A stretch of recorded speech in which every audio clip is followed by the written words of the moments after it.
Hi, I'm Michael Caju. And I'm Adee Caju, and you're listening to the WAG podcast. This podcast is about health, wellness, and personal development. Each episode is a short conversation between Adee and I on a single topic with actionable steps. We cover everything from food, mindset, fitness, and relationships. We started WAG because of the way health and fitness changed our lives, so we hope to share a tool or two that helps you along your way.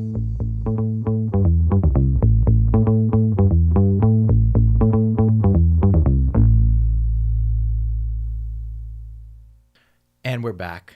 Hello, Adee. Hey. How you doing? I'm doing great today. So just before we get into this episode, right before the show, you brought up something interesting that you just discovered about yourself. You want to talk about that for a couple minutes? Yeah, I've been, I've had a couple weeks, I think like 3 weeks of like being sad and not really knowing why I'm sad. And then making myself wrong for being sad and not knowing why I'm sad, because the not knowing why leads me to being like, I have no reason to be sad, but I have all these reasons to be happy and I'm not happy. So then it's like this vicious cycle of like, I shame myself for being sad. Like, how ungrateful am I to be sad when I have nothing to be sad about? And then I just end up in this vicious cycle where my sadness actually grows instead of like doing anything useful. And then I've been like really thinking about it. Like my main focus was on like, where is this coming from? What's the source? Why is this happening? Like looking for the answer that's going to cure my sadness. And yesterday I just had this realization of I'm just not in a space right now where I'm going to know why this is happening, and why is not necessarily as important as just getting into action and doing things that make me happy. And doing things that make me happy make me happier. So just by intentionally doing things, it's kind of like when you smile when you're unhappy, your brain just like feels happier. Just like a natural, they're so connected that if you smile when you're sad, you'll feel happier. If you do things that make you happy when you're not feeling happy, you'll feel happier. Boom. Right? I know that seems so basic, but for me in like this moment, it was just like mind blowing for me. So I've been doing things that make me happy even when I don't want to do them, and I come out of it feeling happier. And even though you haven't figured out like the root cause, I think so many of us spend way too much time trying to figure out what's causing us to feel a certain way. And sometimes it comes up immediately, but sometimes we have to have some space, and then that insight will come later. Yeah. I feel like we think the solution is in the problem. So like we keep going deeper into the problem looking for the answer, but sometimes the answer is not in the problem. Sometimes the answer is in the action that you take, and then it comes. I'm happier, and I'm in a less protective state, less defensive, more open to seeing like other things. So if I do figure out why I was feeling sad, that's great. If I don't, then that's okay too. Just want to feel happier. Awesome. Cool. Thanks for sharing that. So today, guys, we are going to talk to you about nutrition. At WAG, we firmly believe that any long-term sustainable change is really all about your mindset and your habits, right? It's the actions that you take on a daily basis repetitively. However, in order to identify the right action to take, and in order to get yourself to do so consistently, a lot of times we have to remove these obstacles, usually in our mindset, that have been put there by myths or society, just beliefs that we have about nutrition that aren't originally ours. And so today we're going to talk to you about 3 of the most common nutrition myths that we see, or just like limiting beliefs, and how to sort of think about them differently. Okay. And the first one is using food as a reward. What does that mean? So like you do a super hard workout and you're like, I earned pizza. Or you hit a new PR in the gym, like you lift more weight than you've ever lifted before. And to celebrate or to reward yourself, a lot of times we go to food. And this is like a belief that's been ingrained in us since we were children. It's your birthday, you get cake. You graduate, you get food. Like celebrations happen around food all the time. So it's kind of this like natural, like anytime anything great happens, I reward myself with food. And it sometimes is such an oxymoron in a lot of times. It's like I've been strict on my diet for 3 months, so I earned a binge, which is the opposite. For this. It's like the opposite of what you want. Like you're rewarding yourself and ultimately punishing yourself at the same time. It's like it's really a belief that limits people in a lot of ways.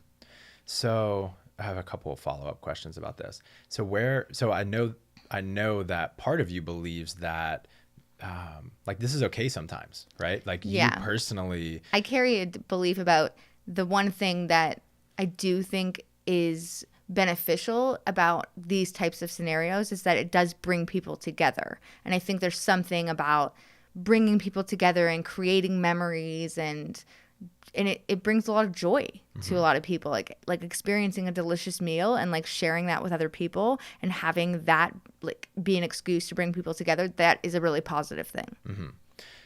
Another thing that I hear all the time is some version of like I work out so hard, or I do CrossFit, or I work out for 2 hours a day so that I can eat like X. What do you think of that kind of mindset?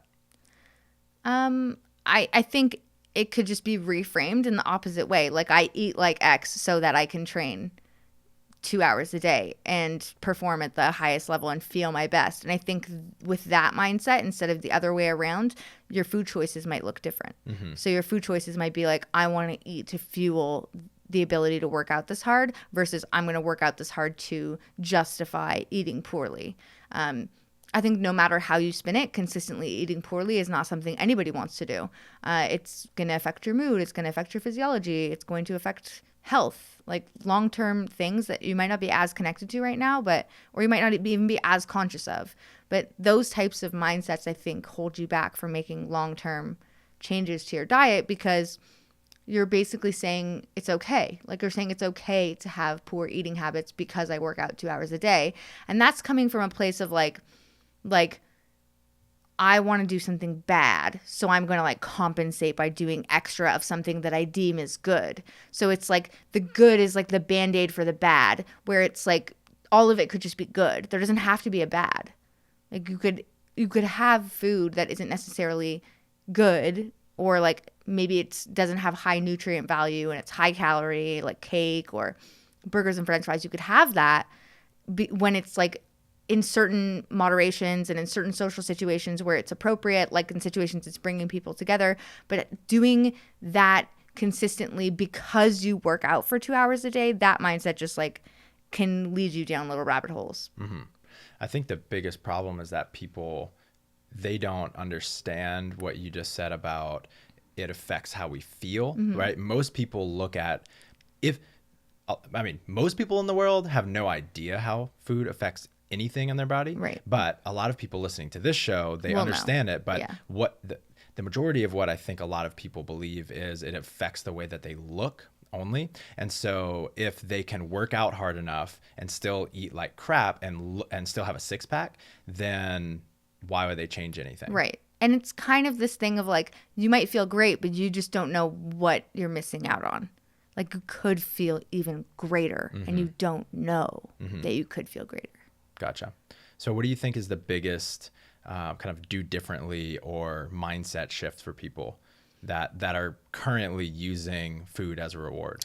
I think the biggest do differently is to like really think about like before you just automatically reward yourself with food, if you could put as much time between making that decision and having having something awesome happen, as much time, and think about why you want to do that. Is this like a one-time thing? Has this in the past consistently spiraled me to turning one night into a week? Like just like think about, is this actually what I want long-term instead of what I want right now? Even to think about how much am I going to have, and think about if you're more likely to be conservative with your food choices if you're around other people.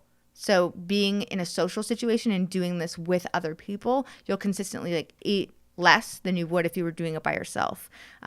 If you're just going to go and pound a pint of ice cream by yourself, I would just like think about, is this really like, why are you doing this? Like, is this really a reward in the end? Like in the moment, it might feel like a reward. After it's over, does it still feel like a reward?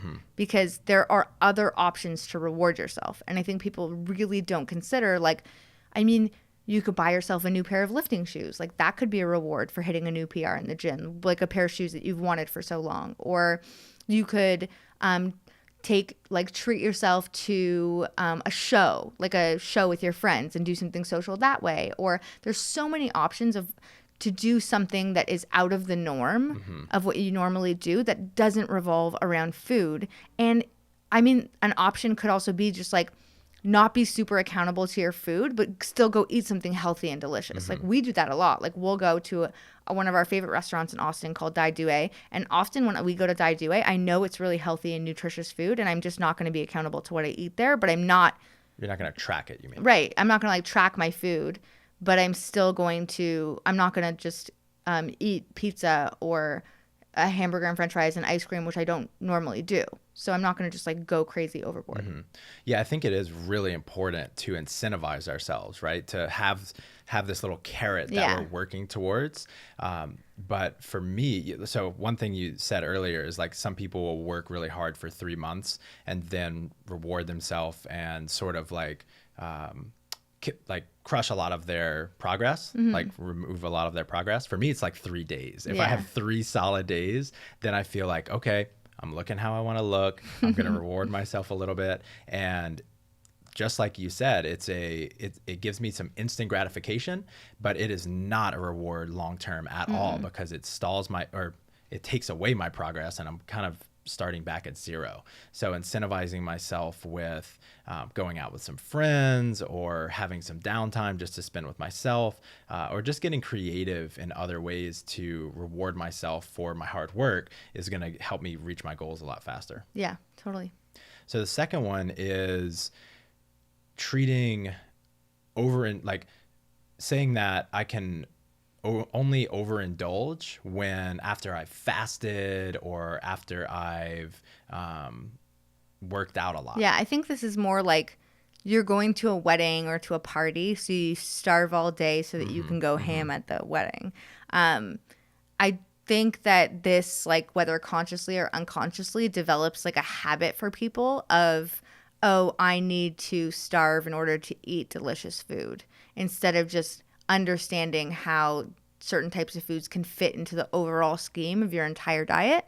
Like just gaining confidence and education and knowledge, and like, okay, I am going to a wedding tonight, and what I want to eat is I want to have a slice of cake. I know that on the menu is going to be steak and potatoes, so it's probably going to be a higher fat, higher carb meal, but I'm still going to eat throughout the day. I'll just have lower fat, lower carb throughout the day, and I'm going to make sure that I don't go absolutely starving, because in that moment you think you're doing a good thing, but then you're just like associating like being hungry with overindulging, like you're making that connection. So then every time you're hungry, you could be like, I want to overindulge now, because you're making this like connection. You're conditioning yourself to respond to hunger in a certain way. And then that can go the opposite way too. Like if you overindulge, you'll then want to be hungry the next day. Like you're pairing those two things together. You're like, oh, I need to starve myself the next day to compensate for overindulging last night. That just like can lead to like a series of habits. Like you're conditioning these two feelings with each other, which I just have seen notoriously be an unhealthy pairing. And then also, you're more likely to overindulge significantly more if you go there starving. So you're going to eat faster. You're going to your brain is going to want more calorie dense foods. So therefore, you're going to eat more calories because you're going for more calorie dense foods. Versus like if you're already a little bit hungry, you can have time to pick what you're going to eat before you eat it, and then you can like just not have this like bottomless pit feeling that we've all been there. We've all been like, I'm just absolutely starving. I'm just going to like keep engorging myself until the feeling's gone. But usually when you do that, you eat and you don't pause. Like there's no pause. You eat until you're full. But you probably, if you would have gone slower, you would have felt full the same way, eating less. So it's just setting yourself up for success. Like ultimately you think starving is setting yourself up for success. But we all know what it's like to be starving. We start making like really stupid decisions. You can't think properly. You're just like, I get irritable, I'm irrational, and I just want to eat. That's it. I make that mistake all the time because I tell myself that I want to be able to eat as much as possible when I get to a wedding or a restaurant. And so I will go starving, and I end up overeating so much because I just can't get full. And I do think there's this belief that you can adopt instead to replace that about having some and not all. And I don't think deep down you really do want to just like eat endlessly.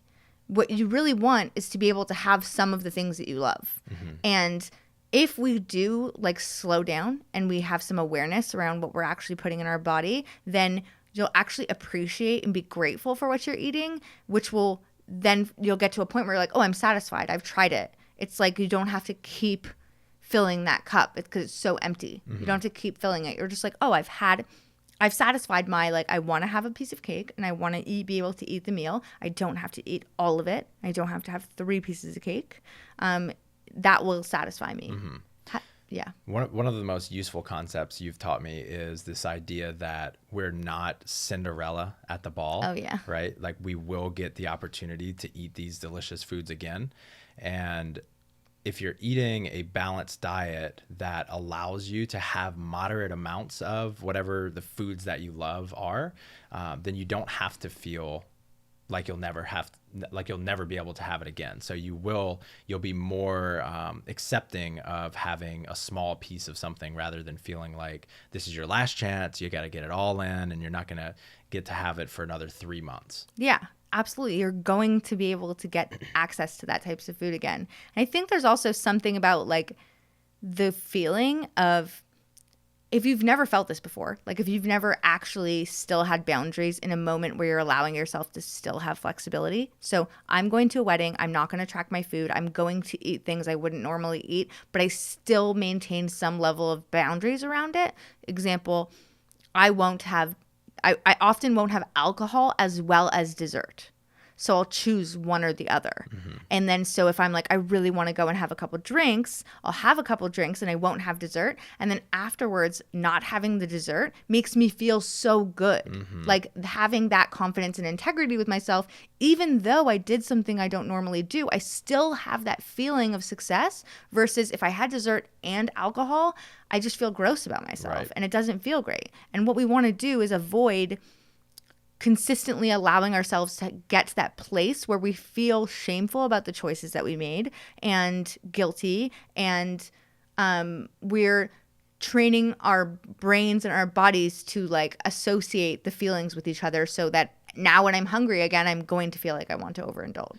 Isn't it interesting how when we do what gives us instant gratification, that reward lasts so little when compared to the reward of saying no and staying committed to our goals, mm-hmm. whether it's in nutrition or anything else.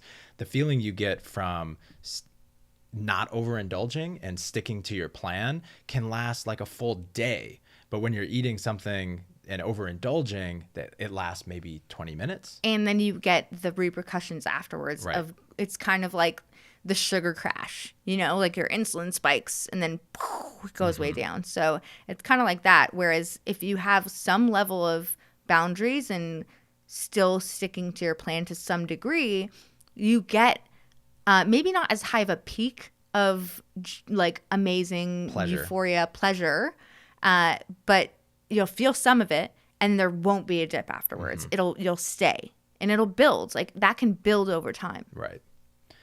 So the third one is using exercise to punish yourself for overindulging. So we've already kind of touched on this, and this is directly tied to overindulging at the wedding, if mm-hmm. that's the choice that you make. So why is this not a good strategy for people? I just think doing anything from a place of punishing yourself or trying to fix yourself or trying to like teach yourself a lesson when it comes to like something that is meant to be coming from a place of loving yourself and bettering yourself. Now it's like you want to exercise, right? You want to exercise to be healthy long term. You want to eat healthy. And if you start telling yourself, this is my way to punish myself versus this is my way to show myself love and appreciation, then it just becomes something different altogether. And then you can start having more, you can start doing things that are doing more harm than good, like over exercising and not paying attention to some signs of overtraining and then hurting yourself, or doing, like, it could definitely lead to frustration. Like, you overtrain, you're super stressed out, your body is just like, what are you doing? So you're not getting the results that you're looking for. So the weight's not coming off, or you're getting water retention, and then you just exercise more and more and more, versus like, maybe you just need to chill out. And maybe literally your brain is like, this is a good thing, and it's now being turned into a bad thing. Like, it's turned into like, I'm doing this when I'm bad, not I'm doing this because I love myself and because it's a good thing. So what is how can people discern if they're using exercise as a way to punish themselves? So I think if you're going into a workout and you're like, I don't want to do this, but I have to do it because I ate shitty yesterday, or you're eating and you're like, it doesn't matter because I'm going to like crush a 4-hour workout tomorrow. And it's not like, oh, this is going to fuel my 4-hour workout tomorrow. It's like, this is going to, like, I'm going to compensate for it. Like, try and notice, like, saying those things to yourself. And awareness is like the first step in the right direction.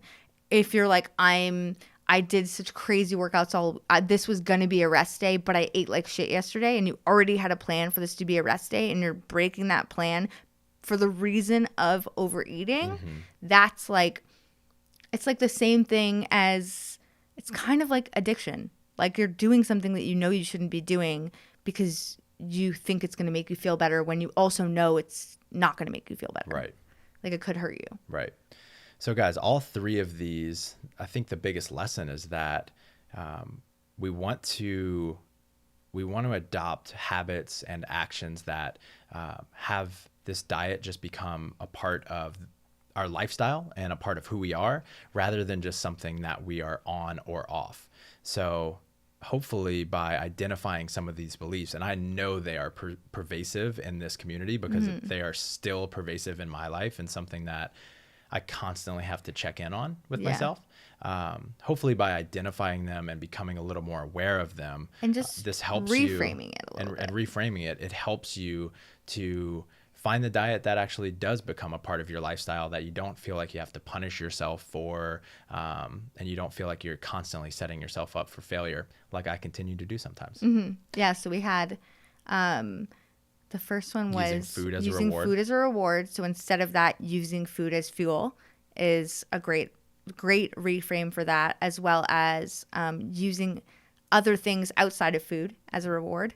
The second one was overindulging.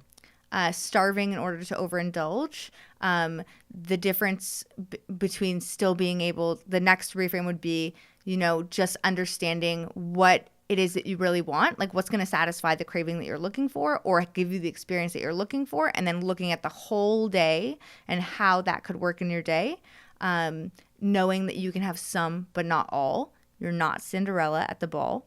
And the third one was using exercise as a reward. Using exercise to punish yourself, I think. Yes. Yeah. Using exercise to punish yourself. So instead of that, try and catch yourself thinking those types of thoughts, and remember that exercise is a way to love yourself and to better yourself, and it's a healthy thing. And trying to notice that so you can make different choices. Boom. Have a great day, guys. Bye.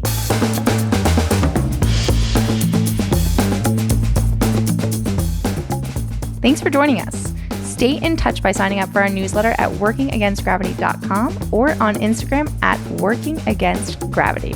And don't forget to subscribe to us on iTunes, leave us a 5-star review, and refer a friend. We'll be back next week with another episode. Talk to you then.